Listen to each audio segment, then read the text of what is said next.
Iraq's going to need more help. It's going to need more help from us, and it's going to need more help from the international community. I don't rule out anything because we do have a stake in making sure that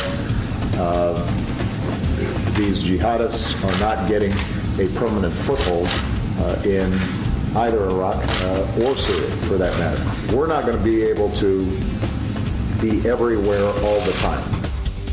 No one wants to hear it, and no one has the appetite for it. But is another Iraq war on the horizon? The situation there is being described as the gravest threat to our national security since the end of the Cold War, because the terrorist breeding ground in Iraq is bigger now than the one in Afghanistan before 9/11.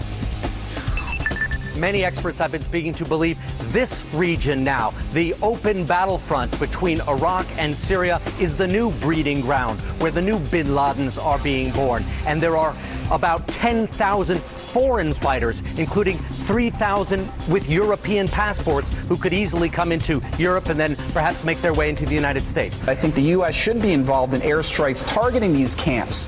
That's maybe a mistake we made, but let's not mistake what the cause is here. The cause is what's going on in Syria. Successes like this breed more recruits and more people, and they have more arms and more money. So one of the biggest mistakes President Bush made was not understanding what would happen after the fall of Saddam. The biggest mistake President Obama is making was to leave Iraq without any forces behind. This present national security team is a total failure. This is one of the gravest threats to our nation's national security since the end of the Cold War. This is a very dangerous situation. This is not the time for a blame game. This is a time for both sides to come together. The militants everyone is now talking about are the Islamic State of Iraq and Al-Sham ISIS. You're going to be hearing a lot more about them in the coming weeks. They're sometimes also called ISIL, depending on the translation. Either way, they used to be called Al-Qaeda in Iraq, but even Al-Qaeda shunned them. Many are the same radicals who U.S. forces went to war with. They now control areas on both sides of the Iraq border with Syria, and that's why those conflicts are now feeding each other. But our friends at Stratford say their operations are actually unsurprising. What is surprising is the degree of success that ISIS has managed to achieve in its latest offensive in the region. These militants have taken over several cities in Iraq, cities our troops fought to control just a few years ago. That includes Mosul, Iraq's second largest city, and Tikrit, Saddam Hussein's former hometown. They're picking up defectors from Iraqi security forces along the way, as well as weapons and military vehicles. They freed several thousand prisoners who are now fighting for their cause, and stole the entire contents of Mosul's central bank, estimated at $425 million, making them the world's richest terrorist group. That is a pretty scary thought. The Iraqi military is focused on holding Baghdad and cities key to their oil infrastructure. And now Baghdad wants the U.S. to launch airstrikes against these militants. But the White House is hesitant. This is opening a fresh foreign policy crisis for President Obama. And for now, the Pentagon says it's the job of Iraqi security forces to hold their own.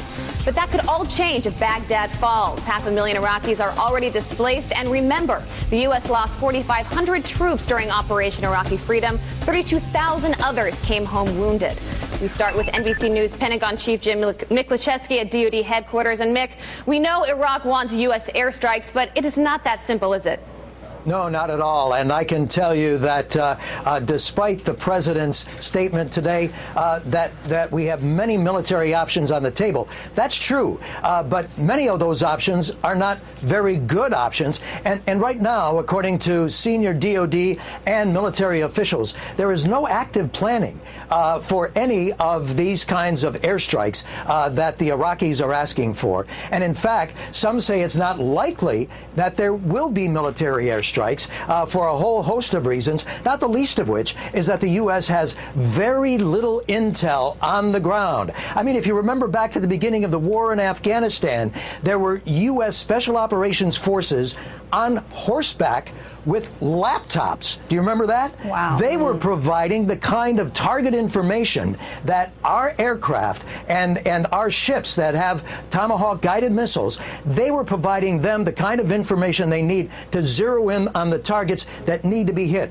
Right now, the U.S. has zero of that. They fly maybe one or two intelligence sorties over Iraq a month, and so they're way behind in that. And you were talking about about, oh, you may not know who ISIS is, but I can tell you those in the intelligence community have been beating that drum for the last year, year and a half, warning the Pentagon, the administration, that ISIS presented probably the most serious threat to stability in that part of the world for some time. And apparently, it appears anyway, that either it wasn't taken seriously or it was decided at higher levels that nothing could be done about it. Well, now something has been done, but here at the Pentagon, they're saying again that there's no active planning for any kind of military airstrikes, at least for the time being. Mick, the United States spent trillions of dollars in Iraq. A lot of that money went to bolster up the Iraqi army. From what you hear at the Pentagon, what is the status of the Iraqi army right now, which seems to have been overrun by these militants? Well, you know, you can train individuals, the grunts, the ground pounders, how to shoot a gun, how to take directions, how to figure out map, but you cannot teach them leadership, and that's been what's lacking here. The fact of the matter is, you have all these low-level soldiers out on in the open battlefield, and they don't have the kind of leadership that is necessary. And in fact, we have seen many of them shed their uniforms, shed their weapons, some out of fear probably, but here in the building, some analysts believe that it's because they in fact have sympathy for the Sunnis, those militants, ISIS, that are carrying out these assaults. Scary stuff. NBC's Jim Miklaszewski, thank you as always. Let's now turn to Riva Bala, VP of Global Analysis at Stratfor, a geopolitical intelligence firm, and Yoki Dreesen, Managing Editor of News at Foreign Policy Magazine. Thank you both for being with us. And Riva, let's start with you. One of the biggest problems I see is that the culture in Iraq has yet to change. A big portion of the forces that we helped to train have now fled, abandoning their uniforms and gear to join the militants. There's no amount of training that can break this cultural pull. Well, remember, it's completely polarized along sectarian lines as well. And although there were promises made, and the U.S. certainly tried to get a more integrated Iraqi army, we didn't see that very critical level of Sunni integration that was needed to really build up the institution and hold it together. So a lot of the ones that you see defecting now are those Sunnis who really don't see the need to fight. That doesn't mean, though, that the Iraqi army has collapsed completely. There is nuance here. We're talking about 30,000 or so troops that need to be replaced in some way or fashion, but you still have units that are fighting, and you still have units that are going to be redeployed from areas such as Anbar province to deal with the threat further north and with Iranian assistance. Yoki, we saw John McCain very critical of the fact that the president pulled out troops too quickly. Of course, that had to do with the fact he was unable to secure a status of forces agreement to allow troops to stay for a longer period of time in Iraq. Would that have made a big difference here, or ultimately are the sectarian divisions so strong in Iraq that it almost doesn't matter when we leave, the return to this sort of chaos is somewhat inevitable? It's a great question. The U.S. has... Let me hear from Yoki on this. It's a great question, and probably one that we'll be debating for some time to come. If the U.S. had been there, there's one big thing it might have been able to do, and that's basically be a break, sort of a curb on Maliki's sectarian feelings. Remember, he's a Shiite. He's a Shiite who lived in Iran under Saddam because he felt he'd be killed if he came back. He sees himself as a Shiite first and Iraqi second. So his general belief is crack down on the Sunnis as hard as he can, as often as he can. The feeling is potentially if we'd had U.S. troops there, you might have been able to at least slow that, if not stop it. And if you had slowed it, this notion of Sunnis in Anbar province who sympathize with ISIS because they feel that as Sunnis they've been discriminated against, that dynamic might not have been there, at least not as strongly as we're seeing it now.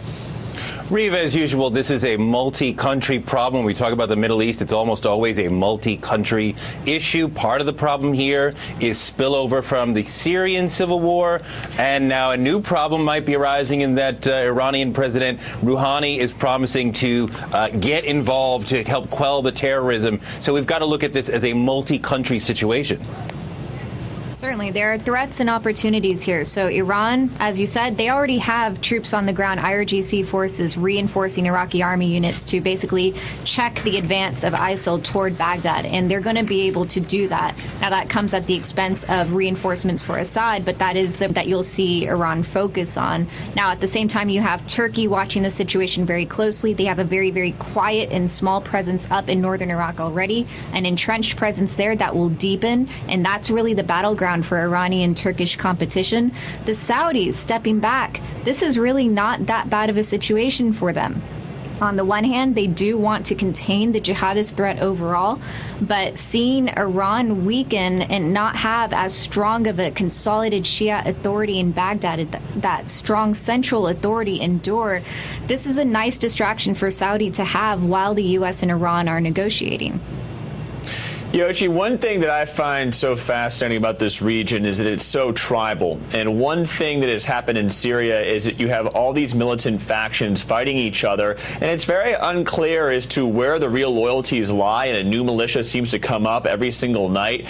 Without U.S. involvement and without global involvement, what would be the time frame for this to sort of burn itself out, where someone could claim some sort of victory in this region, or is that impossible?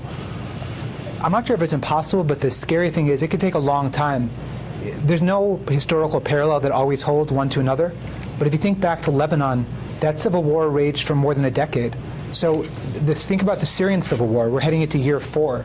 So it's very possible that this might go for years to come, as the previous point was made, that it could pull in Saudi Arabia, it could pull in Turkey, it could pull in Jordan, theoretically it could pull in Israel. We had a story yesterday that Israel is now treating Syrian rebels and then sending them back to help fight. So you have these dynamics that you've never seen before. Saddam Hussein, to take one, his hometown was Tikrit. He fought a war with Iran in which 1 million people died. Flash forward, you have Iranian troops inside Iraqi territory fighting with the Iraqi army to reclaim Saddam Hussein's hometown. So the historical irony of this is really just profound and extraordinary. Yeah, really frightening stuff. Riva Bala. Yoki Dreesen, thank you so much for breaking this down. And up next,